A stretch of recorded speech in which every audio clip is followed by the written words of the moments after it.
교육학이나 특히 기독교 교육학에서는 관계를 중요시합니다. 생각을 해보면 인생과 믿음의 성공의 열쇠는 관계에 달려있는 게 사실입니다. 그리고 그 관계를 아름답게 엮어주는 고리는 믿음, 사랑, 감사, 헌신, 이러한 요소들입니다. 이 모든 값비싼 옥합을 마리아가 예수님께 드린 이유이기도 한데요. 오늘은 마리아가 예수님께 옥합을 드린 하나님을 사랑하라 하는 말씀입니다. 크게 두 가지를 오늘 우리가 말씀을 나눴으면 좋겠는데, 하나는 하나님은 우리에게 나를 사랑해다오 하고 명령 혹은 당부를 하신다는 것이고요. 두 번째는 그래서 하나님의 원하시는 대로 하나님 사랑합니다 하고 섬기고 살아가는 사람들이 있었다 하는 것입니다. 우선은 나를 사랑해다오 하시는 하나님 말씀을 먼저 전하는데요. 신명기서 6장에 쉐마, 히브리 말로 들어라 하는 명령형의 말씀이 쉐마입니다. 이스라엘아 들으라, 쉐마 이스라엘 이렇게 되어 있는데요. 우리 하나님 여호와는 오직 유일한 여호와시니 너는 마음을 다하고 뜻을 다하고 힘을 다하여 내 하나님 여호와를 사랑하라. 오늘 내가 내게 명하는 이 말씀을 너는 마음에 새기고 내 자녀를 부지런히 가르치며 집에 있을 때든지 길을 갈 때든지 누워 있을 때든지 일어날 때든지 이 말씀을 강론할 것이며 너는 또 그것을 내 손목에 메어 기호를 삼으며 내 미간에 붙여 표로 삼고 또 내 집 문설주와 바깥문에 기록할지니라 하는 이 말씀입니다. 우리가 너무나 잘 아는 말씀에 좀 다행스러운다면, 근데 이 말씀이 담겨있는 신명기사라고 하는 책은 창세기, 출애굽기, 레위기, 민수기에서 하나님께서 하나의 법으로 하나의 명으로 말씀하신 그 네 책을 다시 요약해서 다시 한번 하시는 말씀이라 그렇게 생각하면 좋을 책입니다. 오늘 보는 말씀은 그 신명기서를 요약한 핵심이다. 신명기서를 쪼리면 보약을 다리듯이 말이죠. 거기에 오늘 보는 말씀이 남을 거다라는 거죠. 나 하나님을 사랑해다오 하는 것입니다. 하나님께서는 이스라엘 백성과 하나님을 믿는 사람들을 사랑하십니다. 어떻게 말로 표현할 수가 없을 만큼 사랑하십니다. 지난날도 지금도 앞으로도 그럴 것입니다. 하늘을 두루마리 삼고 바다를 먹물 삼아서 쓴다 해도 다 쓸 수 없을 것 같은 없는 하나님의 사랑, 그 무엇으로도 끊을 수 없는 사랑으로 하나님을 믿는 사람들을 사랑하시는, 아니 인생들을 사랑하시는 하나님이십니다. 그래서 하나님은 그 사랑의 절대 대상인 인간들을 가리켜서 특히 믿는 우리들, 믿는 이스라엘을 가리켜서 나를 사랑하라, 나를 사랑해다오 라고 당부를 하십니다. 하나님께서는 마음, 뜻, 힘을 다하여 하나님을 사랑해다오 하신 말씀을 가슴에 새기라고 하십니다.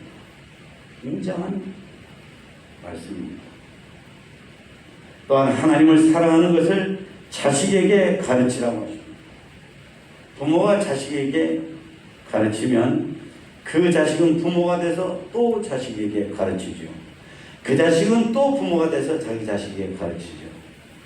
그래서 세대에서 세대로, 세대에서 다음 세대로 하나님 사랑하는 것을 이어가도록 하신 것입니다. 우선은 부지런히 가르치라고 하십니다. 여기에 부연히 가르치다라고 하는 말의 히브리어의 뜻을 보면 옆구리를 쿡 찌르다.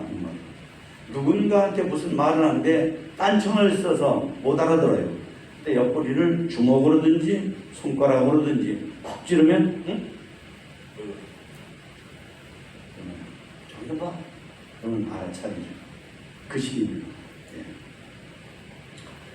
그렇게 하나님을 사랑하는 사람이 되도록 자식을 늘 옆구리 찌르도록 찌르는 것처럼 자꾸 가르치라는 겁니다.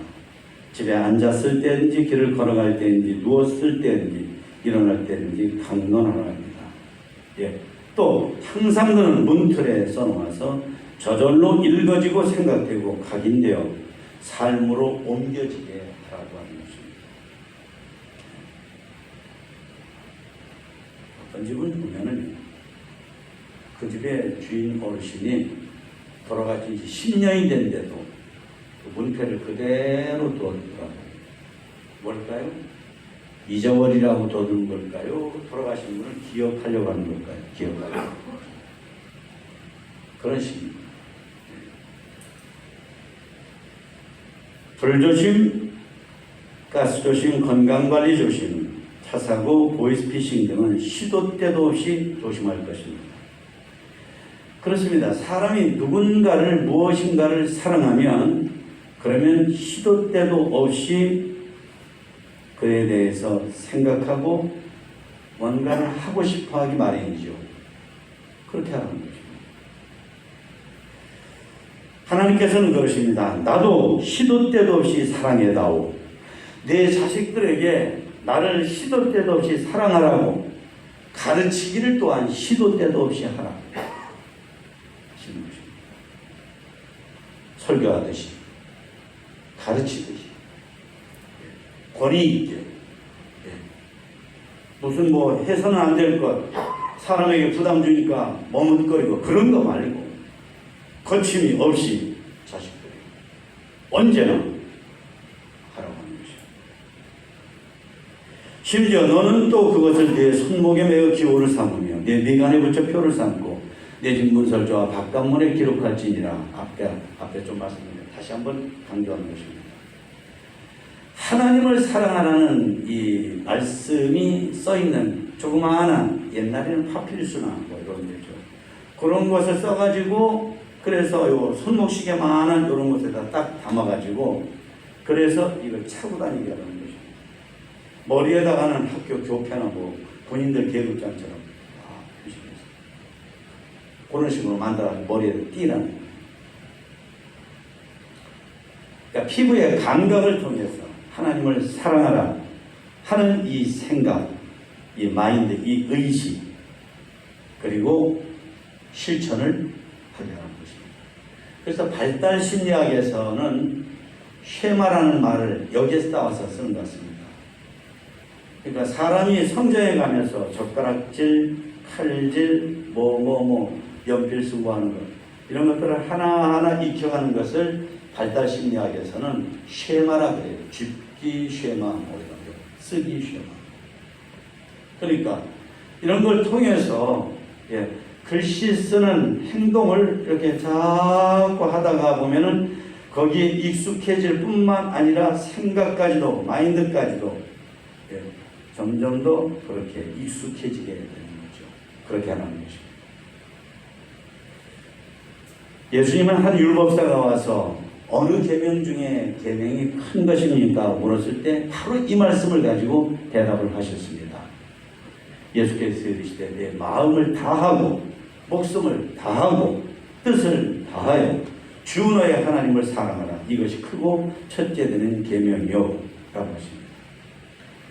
그러니까 먼저 하나님을 정말 사랑하는 것이야말로 이웃을 사랑하는 길이 되고 자기 자신을 사랑하는 길이 된다. 그러니까 하나님을 사랑할 줄 모르는 사람은 자신도 사랑할 줄 모르고 이웃도 사랑하지 않는 사람이 되어버린다 하는 것입니다. 요한복음 21장에 예수님께서는 우리를 구원해 주시려고 십자가에 죽으시고 사흘 만에 부활하셨죠. 그리고는 제자들이 자기들의 사명을 망각하고 물고기 잡으러 간 제자들을 만나 주십니다. 그리고 그 자리에서 제자들 중에서 가장 내가 예수님 제일 사랑할 겁니다 라고 장담했던 그 베드로에게 요한의 아들 시몬아, 이 사람들보다 나 더 사랑하냐 하는 것입니다. 무려 그 질문을 3번이나 했습니다. 예, 제가 주님 사랑합니다 라고 했음에도 불구하고 말이죠. 그리고 심지어 앞에 2번 네가 나를 사랑하느냐 Do you love me? 하는 이 말을 헬라 말로 보면은 너 나 아가파오 하느냐? 여러분들도 아가페라는 사랑 알죠? 하나님의 절대 사랑, 무조건적인 사랑, 굉장한 사랑입니다. 너 나 아가파오 하냐? 너 나 아가파오 하냐라고 물으신 거예요. 그런데 자신만만한 소리를 잘하길 좋아하는 베드로는 저 필로에 합니다. 저 주님 안 사랑하지 않는 거 아닙니다. 합니다. 필로에 합니다. 필로에 합니다. 필로에 합니다.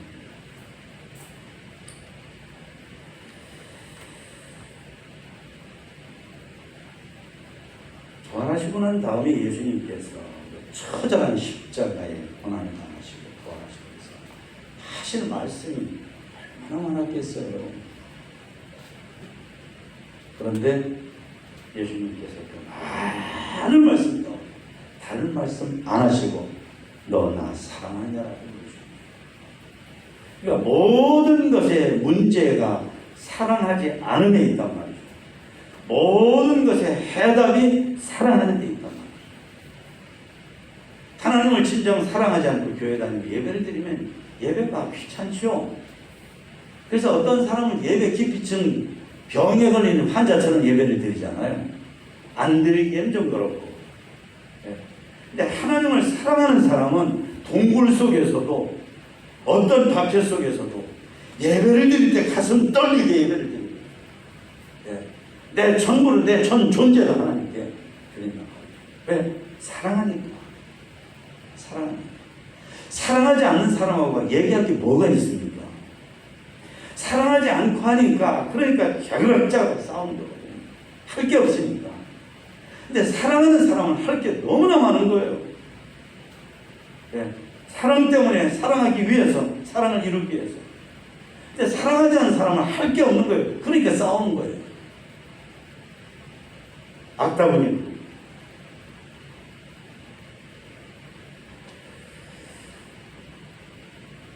너 나 사랑하느냐 하는 것은 너 나를 사랑해다오 하고 베드로에게 부탁을 하신 것입니다. 큰 두 번째는 그런 하나님의 요청, 예수님의 요청을 따라서 저 하나님 사랑합니다, 저 주님 사랑합니다 한 사람들이 많았고 지금 이 자리에 앉아있는 사실 우리들도 그 고백으로 인생을 살아가는 소중한 존재들이죠. 사랑으로 사람을 보면 몇 종류가 있습니다. 첫째는 사랑 안 받고 나도 사랑 안 하겠다라는 사람입니다. 이게 섬찟한 사람. 이런 사람 많아요. 둘째는 받는 건 큰 사랑을 하고 나는 조금만 사랑하겠다는 이인데 양체적입니다. 이런 사람들이 있나 싶죠. 세 번째는 사랑 조금 받고 나도 조금만 하겠다는 사람입니다. 정말 짜잘한 존재들이죠. 사랑 안 하겠다는 거하고 사실은 같은 말이죠. 넷째는 사랑 받는 건 조금 받고 사랑 주는 건 크게 하겠다는 사람인데 사실 좋은 말 같지만 뜬구름 잡는 얘기입니다. 안 됩니다. 다섯째는 할 수만 있으면 큰 사랑 받고 싶고 그리고 큰 사랑 주고 싶어 하는 사람입니다. 첫째에서 넷째까지 사람들은 사랑도 일종의 거래하듯 득실로 보고 사랑하는 것을 괜스레 쓸데없는 짓 하는 것으로 생각하니까 이런 생각을 다 하는 것입니다. 사랑이 뭔가 무식합니다. 모르는 거예요. 무식하다 하는 소리 되게 싫어하는데 세상에 제일 무식하고 제일 나쁘고 질이 안 좋은 게 사랑에 대해서 무식한 것입니다. 이 세상의 모든 불행이 문제가 거기서 다 나오거든요. 사실 정말 사랑하는 사람이 교만하겠어요?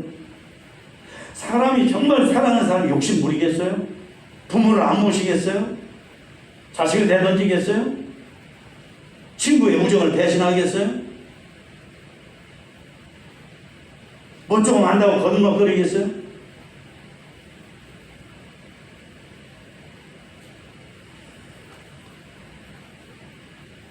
마리아는 5번째 스타일의 사람입니다. 하나님께 큰 사랑을 받고 싶고 나도 큰 사랑으로 하나님을 사랑하고픈 그런 사람입니다.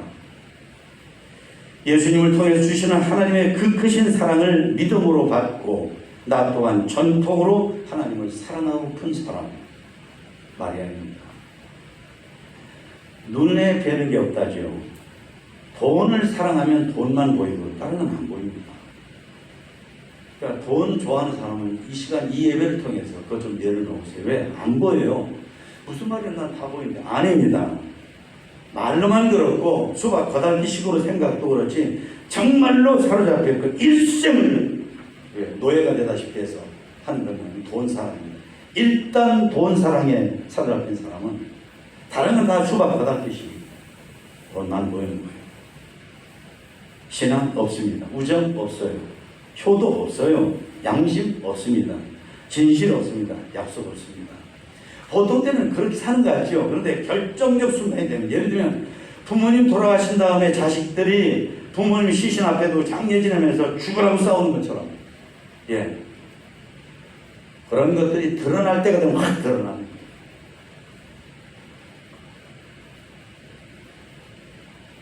자기를 사랑하는 사람은 자기만 보입니다. 부모가 보고 안 보여요. 하나님을 사랑하는 사람은 점점 하나님이 크게 보이고 하나님이 먼저 보이고 하나님이 다입니다. 그런데 하나님을 사랑하는 사람은 건강해서 그 속에서 모든 것이 잘 보인다는 사실이에요. 더러운 것 잔뜩 묻어있는 안경을 깨끗이 닦으면 안경만 깨끗한 게 아니라 세상이 깨끗하게 보이는 것처럼 그렇게 된다는 사실입니다. 진리예요. 300데나리온 지난주에 말씀드렸습니다. 이 300데나리온은 얼마나 큰 돈이냐면 4천만 원 내지 5,500만 원 정도 되는 것인데요. 왜냐하면 노동자 한 사람이 1년 동안 일해서 받는 액수예요. 300일을 일해서. 지난번에 우리 교회 일을 하면서 어떤 분이 기술적 있는 분은 하루 일당을 30만 원을 줬더라고요. 30만 원. 그냥 막일 하시는 분들도 15만 원 정도. 그러니까 300데나리온이나 되는 옥합을 단번에 곁들여서 예수님께 드린 마리아는 예수님께 받은 사랑밖에는 마음에 소중하게 느껴지는 게 없는 겁니다. 이게 없는 사람한테는 이게 있을 수 없는 일이지만 예수님을 사랑하는 사람에게는 이게 당연하고 어떻게 예수님보다 다른 걸 사랑할 수가 있어? 어떻게 하나님보다도 놀러 가는 게 좋아? 어떻게 하나님보다도 사람이 좋아? 모임이 좋아? 이렇게 되는 거거든요.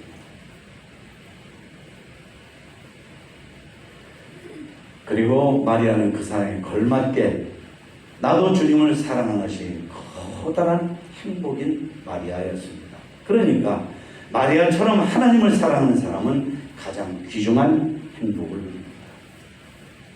요즘 중부에서 있었던 일입니다. 이게 몇몇 건 있더라고요. 대만에서도 있었고 뭐 한두 건이 아닌데요. 몇 건입니다. 어느 아빠가 그렇게도 갖고픈 렉서스 새 차를 뽑았다는데 이거 우리나라 제네시스랑 조합했는데 뭐 어쩔 수 없죠. 그런데 어린 딸이 아빠 예쁘지? 해서 돌아보니까 공주 스티커, 공주님 예쁜 모습이 이 친구 이렇게 나와요. 이건 지금 안에다 붙여놓은 거고 겉에다 붙인 것도 있는데 사진요.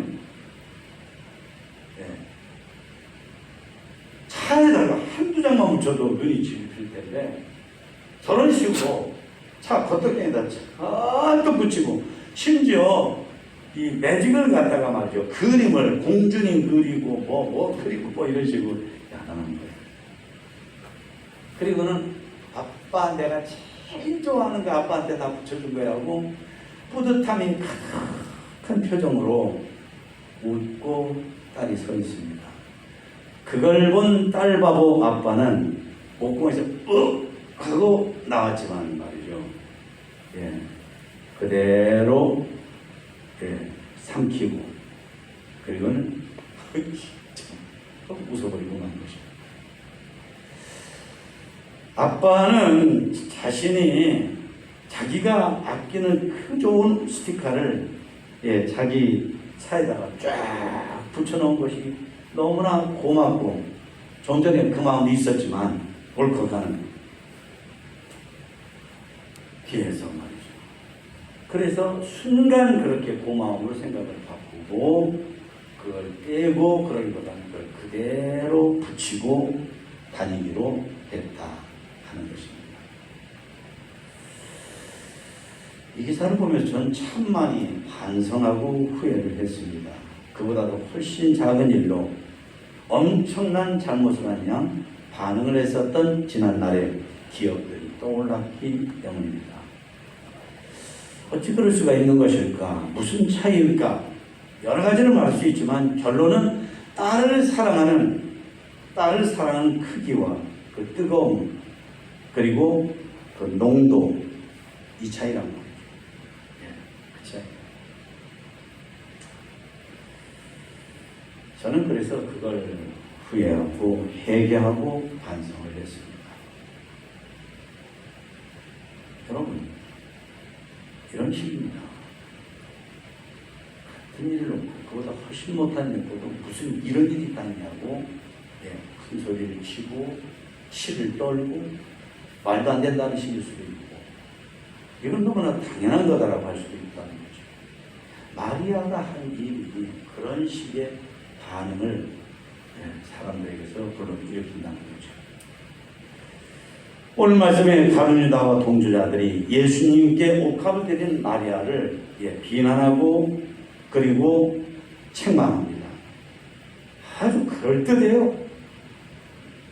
이거 팔면 말이지 돈이 얼마가 나와서 어려운 사람도 오면 예수님이 평소에 말씀하신 대로 하는 건데 뭐 이런 게 다 있어. 이런 식입니다. 예수님은 한마디로 찍어 누르셨습니다. 가만둬라. 지난주에 말씀드렸죠. 그러니까 이거는 말은 맞는데 틀렸습니다. 뭐냐면 그들 속에 탐욕은 가득해서 하는 말이고 예수님을 사랑하는 마음은 정말로 손가락 한 마리만큼도 없는 그런 말이었기 때문에 말은 맞는데 틀린 말이다 하는 것입니다. 그렇습니다. 말은 맞는데 마음이 틀린 것. 이것이 우리들 모두의 문제입니다. 제자와 가룟 유다와 그에 동조하는 사람들만의 문제만이 아니라 인간 세상에 가정에서의 문제, 직장에서의 문제, 학교에서의 문제, 군대에서 문제, 일상성 속에서 살아가는 모든 문제가 그것입니다.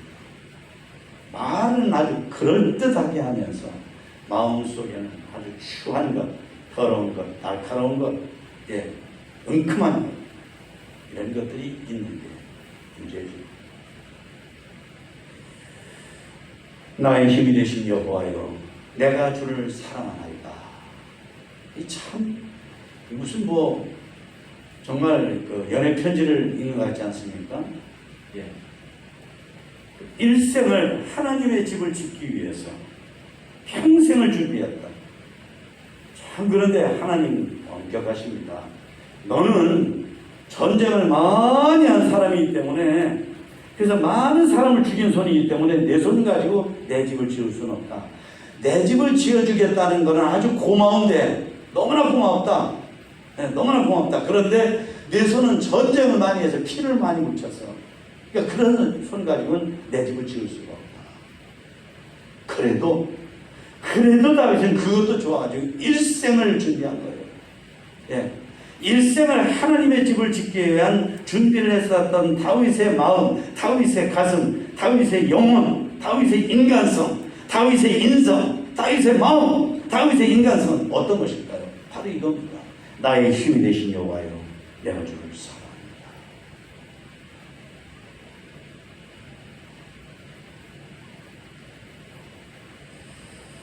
아하, 마리아를 닮은 하나님을 사랑하는 마음으로 가득했던 사람이 다윗이구나. 이런 생각이 저절로 들지 않습니까? 그래서 일생을 그 사랑 때문에 마리아도 옥합을 드릴 수가 있었고, 옥합을 드리는 것 이상의 너무나 소중한 것들을 잔뜩 준비한 다윗도 그런 일을 할 수가 있었던 거죠. 같은 하나님을 섬기는데 어떤 사람은 가룟 유다와 그 동조자 같은 사람이 있고, 그리고 다윗과 마리아 같은 사람이 있습니다. 지금도.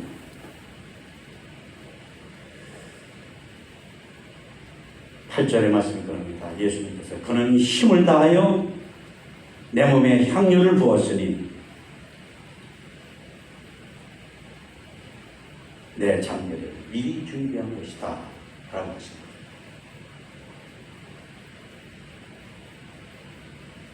사람들은 뭐 어쩌니 저쩌니 하고 쓸데없는 소리 하고 있는데 예수님께는 천둥 치는 것을 한마디 딱 하신 겁니다. 가만둬. 당신들이 뭔데? 그러면서 하신 말씀이, 이 여인이 나를 사랑해서 힘을 다해서 아신 거예요. 옥합이 여러 개 있는 게 아닙니다. 옥합을 들고 난 다음에 보다 못한 게 좀 뭐가 있는 게 아니에요.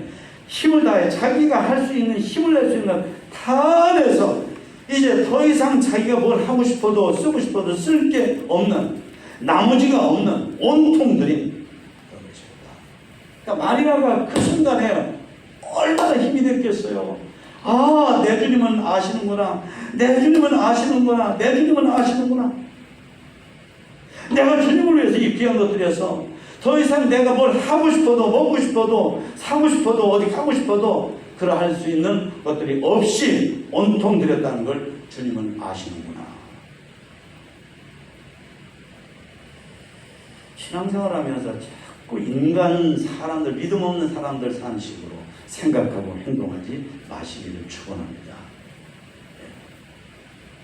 믿음 없는 사람들이야 이런 거 보면서 아이고 이제 쫄딱 망했다 이런 식으로 볼 수 있겠죠. 마리아는 그 순간에 예수님의 그 말씀입니다. 힘을 다하여 내 몸에 향유를 부었으니 내 장례를, 인류 전체를 구원하기 위한, 죽음도 여러 가지 죽음이 있는데 인류 전체를 구원하기 위해서 하나님의 아들이 죽는 죽음, 이 장례를 치르는 이것보다 더 귀한 게 어디 있냐. 가장 귀한 것에 투자를 한 여인이다 라고 인정을 내려주신 것입니다.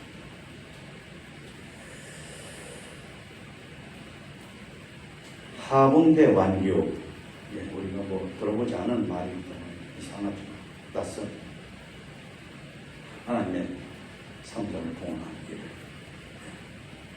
대창정, 완결한 우리 교회, 참 그동안 교회를 섬기는 청아 여러분들이 정말 알뜰하게, 정말 모범적으로 그동안에 교회가 여기 성전 부지를 마련하고 이 성전을 짓기 위해서 우리가 먼저 힘써 하나님께 예물을 드렸고, 그래서 더 필요한 것을 꾸었었는데 그 꾸는 거, 그 갚는 걸 그렇게 잘하고 이제 남은 것 얼마 그것만 다 털어내고 하나님께 봉헌해 드리자 하는 주일이 9월 마지막 주일인데, 정말 이때 필요한 것이 마리아의 하나님을 사랑하는 마음, 예수님을 사랑하는 마음.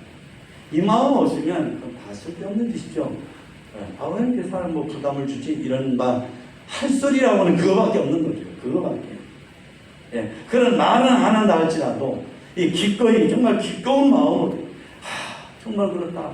우리 교회가 이 지역사에서 가장 모범된 교회가 되는 것이구나. 이런 좋은 생각보다도 그냥 언뜻 딱 듣기에 반하는 거죠. 부담을 느끼고 이런 식이 될 수밖에 없죠. 왜? 사랑이 없는데요. 사랑이 없는 사람은 머릿속에 나오는 생각이 그럴 수밖에 없어요. 죄송하지만 잘 들으세요. 죽는 날까지 그러다 죽습니다. 안 바꿔요. 겉으로는 하는 척 할 수도 있어요. 속은 아니면서. 이게 얼마나 무서운 쇼예요. 그런 게 아닙니다.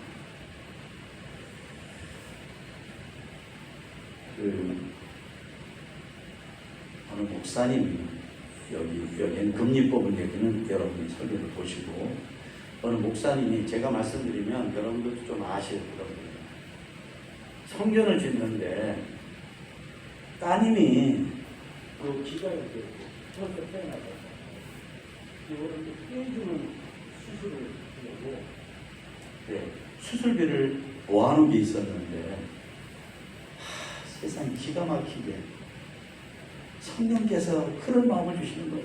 이건 나중에 하고 하나님의 성전하는데 목회자인 내가 그거 먼저 좀 드리면 안 되냐? 그래서 여러분 아세요? 그리고 나서 7년 했는데 7년 전에 수술했으면 이 수술이 기술이 의술이 아직까지는 어설픈 데인데 7년이 지난 다음에 그 수술하려고 하니까 요거를 감기까지 딱 이렇게 수술을 잘라내면 수술 잘하는 의술이 발달이 됐을 때 했다.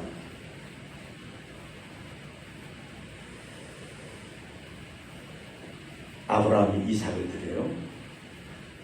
그때 행복했을까요? 불행했을까요? 예수님이 십자가에서 우리를 위해서 죽어주셔요. 하나님은 당신의 아들을 주셨어요. 그때 행복했을까요? 불행했을까요? 선한 사마리아 사람이 강도 만난 이웃을 자기 가진 것을 정말로 다 주다시피 해요. 불행을 느꼈을까요? 행복을 느꼈을까요?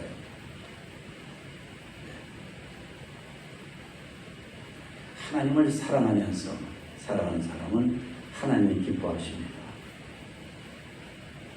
그러니까 그 사람은 정말 값어치 있는 사람이에요. 하나님이 기뻐하시는 거예요. 하나님입니다. 두 번째는 다른 사람에게 영향을 주는 사람이기 때문에 영향을 나쁜 영향이 있죠. 근데 이거는 정말대로 좋은 영향을 줍니다. 세 번째는 자기 자신이 행복합니다. 왜? 내가 하나님께 사랑받은 자로 하나님께 지음받은 자로 내가 할 도리를 했으니까 자유하죠. 평안하죠. 보람이 있죠. 그리고 이런 사람들이 속한 가정, 교회, 일터, 사회는 샬롬입니다. 이스라엘 사람들은 평화라는 말, 평안이라는 말을 샬롬이라고 해요. 근데 샬롬에 들어있는 의미가 무려 60가지, 70가지. 좋은 의미, 예를 들면 건강, 화해, 성공 이런 식으로. 그런 의미가 60가지, 70가지가 담겨있는 말이 샬롬인데 이런 사람은 하나님께서 함께 하심으로 샬롬입니다. 가정 샬롬입니다. 일터 샬롬입니다. 건강 샬롬입니다. 그 사람이 속한 동네 샬롬입니다. 그가 섬기는 교회 샬롬 공동체, 그 사람이 속한 나라와 민족이 샬롬입니다. 찬송부로 하나님, 정말로 하나님을 사랑합니다 하는 우리가 갖게 되기를 축원합니다. 찬송가 308장